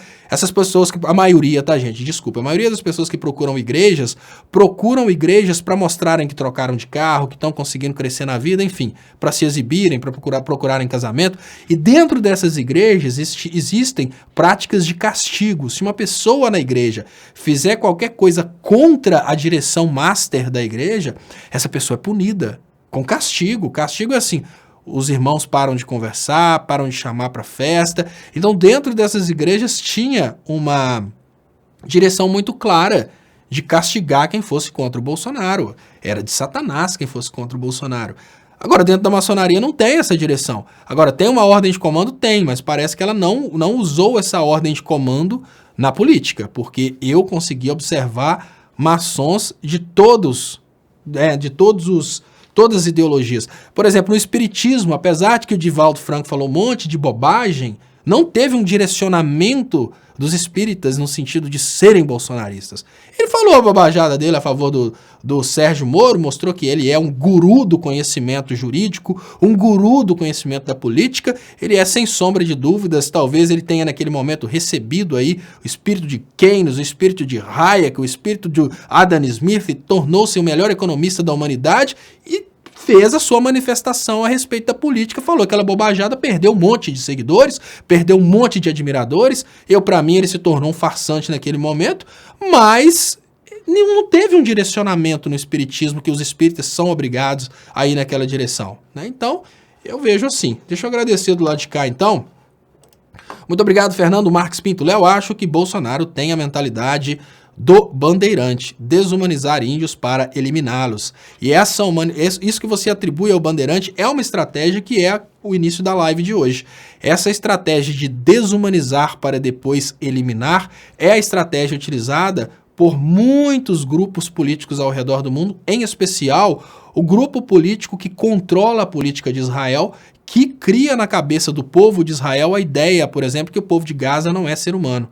Eles não falam isso diretamente, mas vão criando essa circunstância para que no momento do extermínio as pessoas não se toquem, né? Ressalva importante nesse momento, não estou falando do povo judeu, não estou falando do povo de Israel, estou falando de um pequeno número de políticos dentro de Israel que são equiparáveis aos políticos que estão no poder no Brasil hoje. Regina Mas, você é ótimo, Léo, muito didático. Muito obrigado, Regina. Muito obrigado do lado de cá também, Vitor Santana. Desculpas de crocodilo que chora quando morde. Será que pediria desculpas se não tivesse sido descoberta e exposta? Não. Você escreveu, sei não. E eu falo com você, Vitor Santana, claro que não. A gente sabe disso. Claro que não. Não pediria desculpas. O que a gente está vendo hoje são pessoas que estão tentando limpar a barra, são pessoas que estão tendo um semancol que as coisas que estão acontecendo são horríveis. Tudo isso que está acontecendo são coisas que provocam aquele asco na sociedade brasileira, aquele desespero na sociedade brasileira. Então, óbvio que as pessoas hoje vão tentar limpar a barra. Olha, Lobão falando do impeachment do Bolsonaro. Alexandre Frota pulou fora do Bolsonaro. Agora, nós tivemos, além do... Quem que a gente teve também? A gente já tem Gilmar Mendes, já tem procuradores da Lava Jato. Teve outra pessoa também que ontem eu falei que pulou fora do Bolsonaro, que foi importante. Mas, enfim, todo mundo pulando fora do Bolsonaro. Tá nessa situação. Hoje ninguém mais quer fazer parte disso, que deu errado. Danilo Martins, estopa, cara, acorda, não tem terceiro turno. Toda semana você inventa que o Bolsonaro vai sair. Senta e chora. Acabou, porra. Que nada, Danilo Martins. Você acha que é eu que tô perdendo com isso? Não, rapaz. Olha, dá uma olhada no espelho. Olha pra mim. Quarentão chegado. Sou quarentão. Olha pra mim. Cidadão italiano, tá? Olha pra mim. Já devidamente formado, com todos os meus diplomas no jeito, dois diplomas emitidos na Inglaterra, condição de chegar lá e trabalhar imediatamente, sabe? Tipo, sou mais ou menos bilíngue, quem perde é você, companheiro. Então, o fato de não ter terceiro turno é um problema seu. E falo mais, uma coisa que eu não escondo pra ninguém, quem tá se ferrando com essa brincadeira do Bolsonaro é você. Quem está se ferrando com essa brincadeira de tentar manter o Bolsonaro no poder não sou eu, não. Enquanto o Bolsonaro durar, eu tenho coisa para falar, tá bom, seu micro idiota? É eu que te falo, acorda. Enquanto não tiver terceiro turno, eu vou estar aqui falando e pronto. Eu não vou parar de falar por causa do seu superchat de não vai ter terceiro turno. E te falo, sabe por que o Bolsonaro não cai, Danilo Martins? Esse momento é muito importante você ter um pouquinho de semancol. Vamos ver se o seu cérebro funciona. Olha, coloca o cérebro para funcionar. Toma aí uma dose boa de café e vamos raciocinar. Desde que o Bolsonaro chegou ao poder, o Bolsonaro só tem destruído a estabilidade política, econômica e social do Brasil. O Bolsonaro conseguiu despencar em popularidade de uma forma que nenhum outro político conseguiu antes no Brasil. O Bolsonaro está conseguindo hoje colocar o Brasil em risco de perder a Amazônia. Isso é a primeira vez que acontece na minha vida. Isso é uma coisa que os Estados Unidos tentam constantemente, fazem propostas constantemente, mas a primeira vez que a gente tem autoridades do mundo falando em tomar a Amazônia do Brasil é agora. Nós perdemos, Danilo Martins, a nossa indústria. Até filtro agora o Bolsonaro cogita comprar de Israel. Bolsonaro desligou a água que estava sendo bombeada para o Nordeste. O Bolsonaro está cortando verba de educação, o Bolsonaro está cortando verba de saúde. O Bolsonaro é o cara que está assinando embaixo da reforma da Previdência. Cara, deixa de ser bobo. Eu estou aqui chamando a atenção das pessoas da importância da queda do Bolsonaro. A esquerda na política está adorando. Sabe por quê, Danilo Martins? Porque a melhor forma de você vender um produto é a falta desse produto. Enquanto você acha que a esquerda está desesperada para o Bolsonaro sair, eu te falo não. Olha, a esquerda, Danilo Martins, está adorando o Bolsonaro no poder, a ponto de que a esquerda não se move para tirar o Bolsonaro. A esquerda não se move. Sabe por que a esquerda não se move? Cada dia a mais do Bolsonaro no poder é a garantia de mais votos para a esquerda, porque o Bolsonaro está acabando com tudo que foi construído. Podem existir no Brasil alguns idiotas que tentam não enxergar o que está acontecendo, que tentam se iludir a respeito do que está acontecendo. Mas eu pergunto para você uma coisa básica, Danilo Martins. Será que você está certo e o resto do mundo está errado? Olha, hoje, todos os países ao redor do mundo estão criticando o Bolsonaro. Será que você está certo e o resto do mundo está errado? Outra pergunta básica. Nós tivemos, nesse ano, durante todo o governo Bolsonaro, queda no PIB. Queda no PIB. Será que o IBGE está errado? Será que os institutos de avaliação estão errados? Será que está tudo errado e você está certo? Será? Olha, as pessoas que prometiam investir no Brasil, né, o cara da Havan, etc., ninguém está investindo no Brasil, cara. Ninguém. Será que todos os investidores estão errados e você está certo? Será?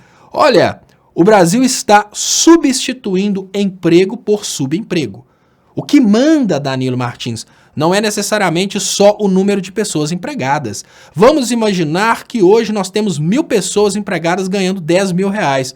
É muito fácil você mandar todos embora e contratar de volta 1.500 ganhando R$ 1.000 por mês. O Brasil está fazendo isso, Danilo Martins.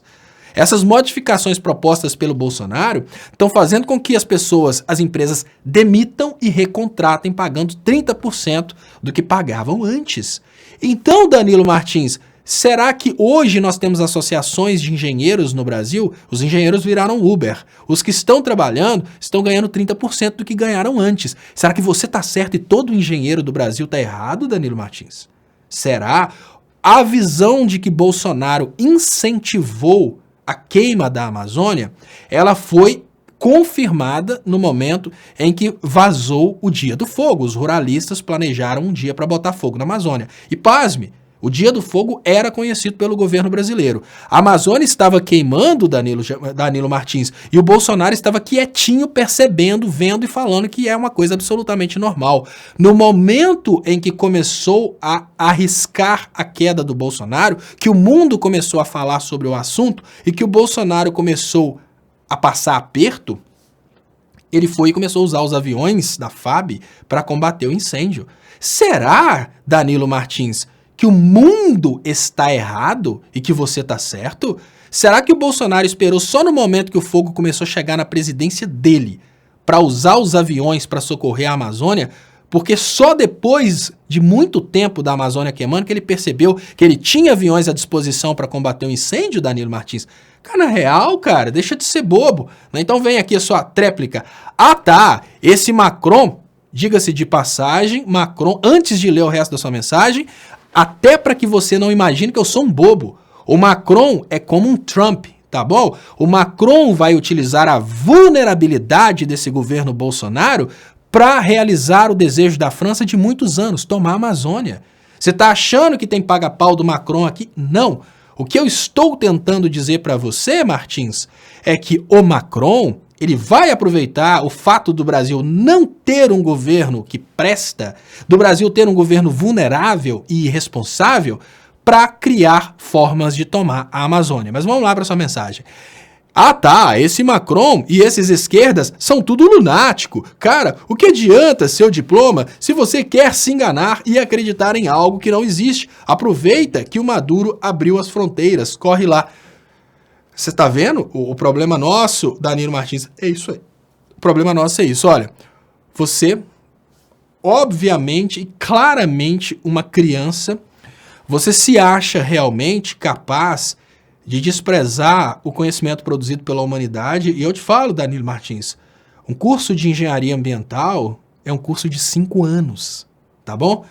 Eu estudei engenharia ambiental, eu estudei como a Amazônia é monitorada remotamente, eu estudei quais as tecnologias de combate a incêndio. Eu te falo, por tudo que eu estudei, eu posso te garantir que o Bolsonaro trabalhou junto com os ruralistas para queimar a Amazônia. Quando a queimada começou, o Bolsonaro se omitiu no combate ao incêndio e o Bolsonaro só combateu o incêndio porque o fogo chegou na presidência da República. E você prefere desprezar tudo que eu estudei e confiar no seu fanatismo. Eu volto a te perguntar, será que todos estão errados e você está certo? Será que realmente o conhecimento produzido nas universidades está errado e é você que está certo? Será que realmente as coisas que eu estou falando não existem e eu e o resto do mundo estamos tendo alucinação, Danilo Martins? E é você que está certo? Danilo, uma dica, eu já errei dessa forma. Não limite a avaliação dos eventos ao redor do mundo apenas ao conhecimento que você tem. Olha, Danilo, se uma pessoa começar a estudar aos 2 anos de idade e parar de estudar aos 80, ela não vai conseguir acumular nem um grão de areia em uma praia do conhecimento da humanidade. Ninguém no mundo conseguiria saber tudo. E eu te falo, não tente achar que você sabe tudo, não tente achar que você, dentro do seu nível de conhecimento, você consegue avaliar as políticas do Bolsonaro, as políticas internacionais, falar que o Macron está errado. Deixa de ser bobo. Amor próprio, cara. Você está sendo enganado. E pior, ser enganado é um detalhe. Agora, ser enganado e trabalhar para o enganador é outro. Eu te falo, o Bolsonaro é hoje o melhor presente que a esquerda recebeu. E falo mais, eu não falo só agora, eu falo isso há um certo tempo nos meus vídeos e nas minhas lives. Se o Aécio Neves tivesse perdido, ele perdeu, se o Aécio Neves não tivesse promovido o golpe, hoje o Aécio Neves seria democraticamente o presidente da República. Porque é uma coisa muito simples, pessoal. Olha, a esquerda iniciou um processo de redistribuição de renda. Essa redistribuição de renda foi criando uma nova classe média.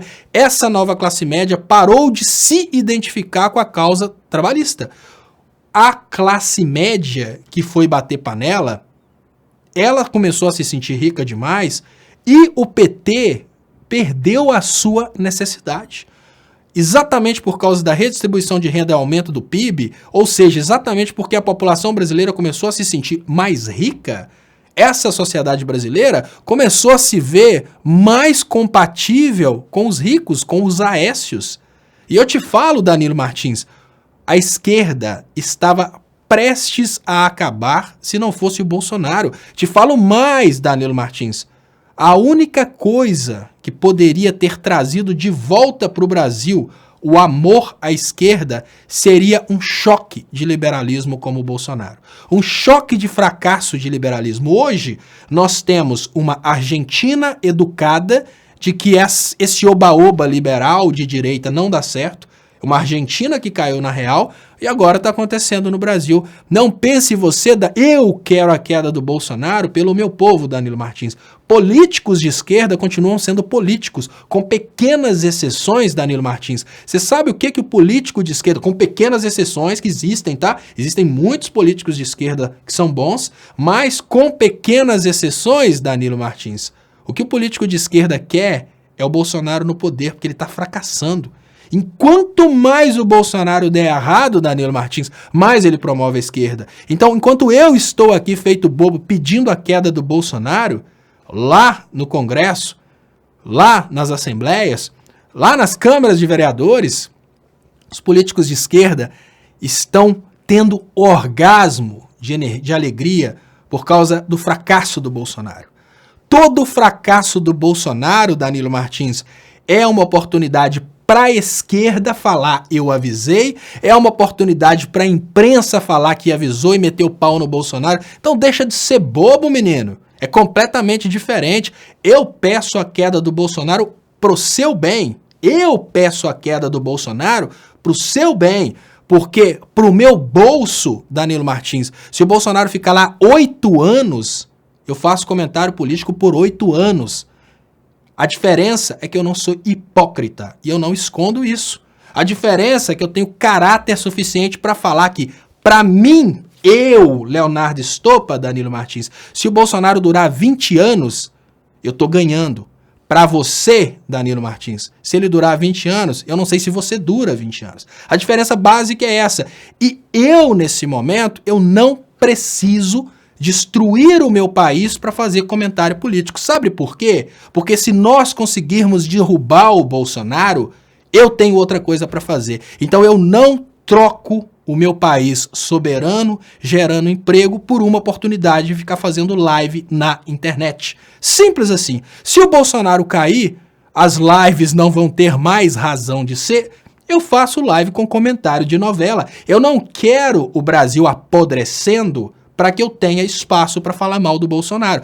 Mas, na prática, enquanto o Bolsonaro estiver destruindo o Brasil, Danilo Martins, a imprensa está ganhando muita grana falando mal dele e a esquerda está só faturando com o fracasso dele. Então deixa de ser bobo, cai na real, entende o que está acontecendo. Oséias Rodrigues de Lima, Léo, o governo está cortando verbas do ensino, cultura e agora, em setembro, o INSS não terá dinheiro. Lamentável esse sujeito. Muito obrigado. A alienação dessas pessoas é uma coisa que me deixa desesperado.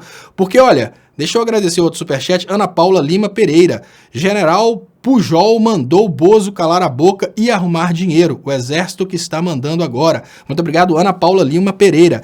Olha, pessoal, quando eu falo com vocês sobre fanáticos igual esse Danilo Martins, eu tenho um certo asco quando eu penso que essas pessoas não conseguem perceber como que elas são idiotas. Porque essas pessoas chegam e falam essas bobeiras. Olha, aproveita que Maduro abriu as fronteiras, corre lá. Cara, pra imprensa, Bolsonaro é um pai. Deixa de ser bobo, menino. Você acha que um jornalista chega perto do Bolsonaro e faz raiva? Olha, o jornalista chega perto do Bolsonaro e fala uma coisa e o Bolsonaro fala, acabou a entrevista e sai puto. Você, Danilo Martins, acha que o Bolsonaro deu mitada? Não. O jornalista colheu os frutos. O jornalista quer isso mesmo, cara. O jornalista quer o Bolsonaro agredindo, xingando, porque isso bomba. Isso dá grana. Deixa de ser... Aqui, olha, quanto mais o Bolsonaro falar estupidez como endossar coisas contra um presidente da França, mais a imprensa brasileira ganha criticando ele e menos o trabalhador brasileiro ganha. Nós estamos vivendo uma situação que você não está percebendo, meu companheiro, que quem você acha que está perdendo é quem está ganhando. E quem você acha que vai ganhar um dia é quem está se ferrando. O trabalhador brasileiro está se ferrando. Imprensa não. Você acha que o Bolsonaro dá mitada contra um determinado jornalista, prejudica esse jornalista? Não. Deixa eu contar uma história, tá, Danilo Martins? Quando eu tinha... Parece que eu tinha 25 mil seguidores no Facebook, eu fiz um vídeo falando sobre o caso Bolsonaro e Friboi. Bolsonaro decidiu me destruir. O que ele fez? Ele pediu os seus seguidores, os seus robôs, para atacarem minha página no Facebook e no YouTube. Você sabe o que ele conseguiu com essa tentativa de destruição, Danilo Martins? Com um dia, ele me arrancou de 25 mil para 80 mil seguidores. Hoje, olha, a maioria dos seguidores que eu tenho hoje talvez sejam por causa do Bolsonaro. É o Bolsonaro me atacando, eleitor do Bolsonaro me atacando e as pessoas me conhecem. Então, deixa de ser bobo, menino. Aproveita que Maduro abriu as fronteiras, corre lá. Cara, se tem alguém que precisa ir para a Venezuela, é o trabalhador brasileiro. Esse precisa ir, porque imprensa, comentarista político, imprensa e político de esquerda, enquanto o Bolsonaro estiver lá, esses só estão ganhando. Então, um pouquinho de consciência, deixa de ser otário. E deixa eu agradecer vocês pelas participações nesse momento. Deixa eu soltar aquele vídeo também, eu vou soltar aquele vídeo, mas deixa eu lembrar vocês que vocês podem ajudar meu trabalho através das contas bancárias que estão anunciadas aí nas descrições desse vídeo. Eu vou soltar aquele vídeo anti-net, que é um vídeo para ver se algum promotor de justiça tem coragem de cobrar a NET o dever de informação a respeito do que eles estão fazendo dentro do território nacional. Estão queimando os aparelhos das pessoas e não avisam as pessoas sobre esse risco. Então vai aí. Aqui no Brasil, a gente tem uma prática muito cruel das empresas que instalam serviços de TV a cabo. Eles não fazem o aterramento do sistema de TV a cabo. O que isso normalmente tem causado no Brasil é a queima de aparelhos televisores, a queima de aparelhos ligados ao sistema de internet do provedor de internet. Por exemplo, a NET não instala o supressor de surtos que é necessário na entrada do sistema de TV a cabo. Da mesma forma que um raio pode cair e queimar um aparelho eletrônico, imaginem o que pode acontecer se uma criança estiver segurando o fio da TV a cabo exatamente no momento em que o raio cai. O que eu estou chamando a atenção de vocês é que o sistema de TV a cabo, como está sendo instalado pela NET em várias casas brasileiras, ele pode causar não apenas a queima dos aparelhos, como pode causar também a morte de pessoas. O que acontece é que na hora que o raio cai, uma indução eletrostática acontece naquele fio que está esticado. E ali, aquele fio recebe centenas de milhares de volts e quebra o isolamento do equipamento. Isso queima a televisão, isso queima os aparelhos conectados à internet e pior, se tiver uma pessoa, ela pode morrer. Por que que ninguém fala a respeito disso no Brasil? Porque é muita grana que está em jogo. É muito mais fácil deixar as pessoas mais pobres morrerem sem saber o que está acontecendo do que denunciar uma empresa do tamanho da NET que ela está instalando o sistema sem a devida proteção, porque na hora que cai um raio e queima, eles averiguam e tentam dar barrigada e não pagar a indenização. A tendência natural do brasileiro é deixar para lá. Então eles não atendem, você vai deixando a coisa para lá até o momento em que você perde o direito de entrar na justiça contra eles. Estatisticamente fica mais barato para eles desrespeitarem o Brasil do que atenderem adequadamente. Aí que entram as agências regulamentadoras para exigirem essa condição de segurança. No Brasil eles têm um lobby muito forte e isso não acontece. Aqui no Brasil a gente tem uma prática muito cruel das empresas que instalam serviços de TV a cabo. Eles não fazem o aterramento do sistema de TV a cabo. O que isso normalmente tem causado no Brasil é a queima de aparelhos televisores, a queima de aparelhos ligados ao sistema de internet do provedor de internet. Por exemplo, a NET não instala o supressor de surtos que é necessário na entrada do sistema de TV a cabo. Da mesma forma... Pessoal, agora que eu vi que já passou, eu estava lendo aqui uma notícia que no Brasil 247, para ver se saiu a coisa do general, aí eu vi que o Bolsonaro apagou o comentário, né? O Bolsonaro estava fazendo pressãozinha, falando que a França tinha que pedir desculpas a ele. O Bolsonaro estava fazendo pressãozinha, falando o Macron tinha que pedir desculpas a ele. Agora a coisa está indo na direção completamente diferente, né? O Bolsonaro foi lá, apagou o comentário petulante que ele fez, né, e já falou que não, o Macron não pediu. Será que o Bolsonaro entendeu que não adianta ele falar alto com a França? A França é uma potência nuclear. Será que o Bolsonaro entendeu que a probabilidade dele cair desafiando a França é 100%? Uma coisa é ele cair desafiando a esquerda dentro do Brasil e a esquerda falando, não, esse cara tá chicoteando o povo brasileiro, deixa ele. Não, agora a França não, a França é diferente. A França entra aqui, leva o Bolsonaro preso, enforca, mata e depois joga no mar. Simples assim. Aí esse bobo falando que é o presidente da França que tinha que pedir desculpas para ele. Aí agora ele foi e pagou o comentário ofensivo, né? Infelizmente, a gente precisa admitir que nós temos um presidente que, além de nos humilhar ao redor do Brasil, ele é humilhado por um chefe de Estado de outro país, porque ele acha que ele pode pagar de Trump em território tupiniquim. E falo mais, se a gente tiver um conflito com a França, vocês acham que os Estados Unidos vão ficar do lado do Brasil contra a França? Básico! Se a gente tiver um conflito com a França, existiria a possibilidade do Trump deixar de ficar do lado da França para ficar do lado do Brasil? Roda Bolsonaro. Cai na real. Israel vai deixar de ficar do lado da França para ficar do lado do Brasil?